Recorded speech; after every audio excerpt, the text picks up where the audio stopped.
president clashes with a pop star. There are murmurs about the Malvinas question. Someone else is caught with their hand in the chocolate box. And a vicious murder puts femicide back on the agenda. Welcome to A Bloke in Buenos Aires, presenting news and views in English from the capital of Argentina. Please feel free to like, subscribe, and leave a comment. President Milei has exchanged angry words with Argentine pop star Lali Esposito, causing her to write an open letter pointing out how little he knows about the entertainment industry and the importance of culture in general. When some provincial governors were arguing recently about money available to pay teachers' salaries, Milei suggested that maybe they should balance their books better by not spending so much on festivals and music shows, naming Esposito as a specific recipient of tax dollars since she plays a lot of shows around the country. Lali Esposito, now 32, has been an actress, singing star and TV celebrity since she was 10 years old, with much more experience of the entertainment industry than President Milei himself has of politics. She pointed out that holding concerts and festivals was less about spending and more about investment. A show could create 3,000 jobs directly through security, performers and stage crews, and support work for thousands of others in taxis, hospitality and catering.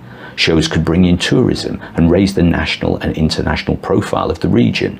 Such shows also represent a training ground where young artists can develop their skills. Esposito is an international star, and she pointed out that culture isn't just about balance sheets and jobs. It speaks to the identity of the people and gives them joy. Lali Esposito has a huge following amongst millennials, a demographic which voted Milei into power and could easily be those who decide if he's still in power 4 years from now. One also has to wonder what Fatima Flores, the president's TV celebrity girlfriend, thinks about all of this. The UK Foreign Minister and ex-Prime Minister David Cameron is to pay a visit to Las Malvinas, or the Falkland Islands, later this year. It will be a stop on a wider South American tour taking in Paraguay and Brazil. Cameron will be the most important UK government figure to visit the Falklands in many decades. The ownership of the islands is the focus of a long-running dispute between the UK and Argentina going back well over a century. In 1982, the two countries went to war over the islands. Many hundreds of soldiers and sailors were killed, and the islands remained under British control. The conflict is still a sore point in the relations between Argentina and the UK. For its part, the UK says that the islanders have the right to self-determination, a convenient position as a recent referendum came out 98.5% in remaining British.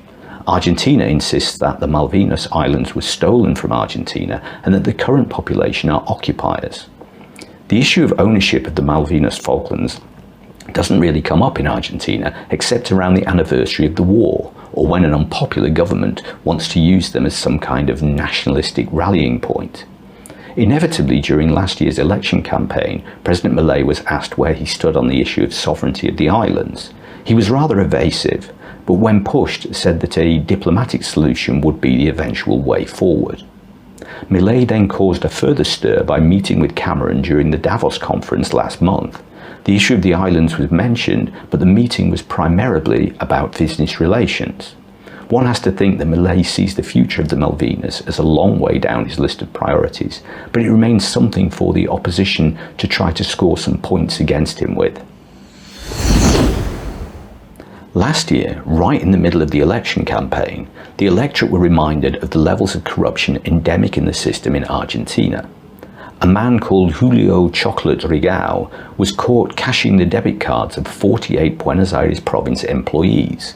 These employees, often known as gnocchis, are political appointees who receive a state wage, much of which is passed on to their benefactor, for basically doing nothing. They are often family and friends of political party members. It's simply a long-running way of milking tax money from the state. President Milei has had these people in his sights for a long time and fired some 7,000 of the gnocchis at Christmas.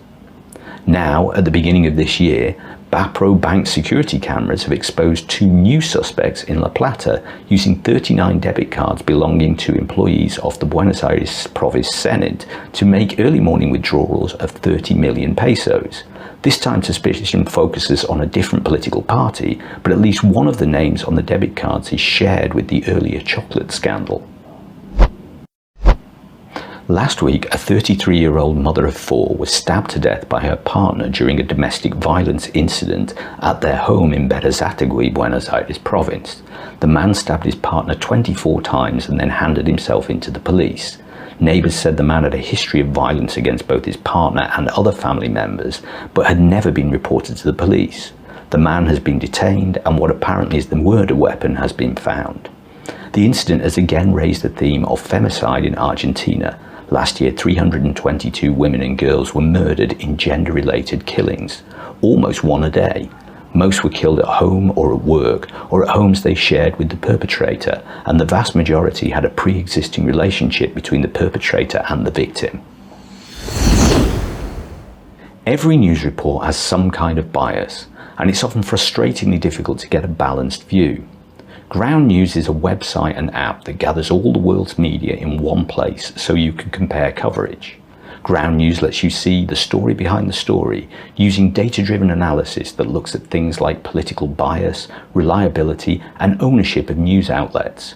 To get a 40% discount off subscription to Ground News, click on the link in the description below.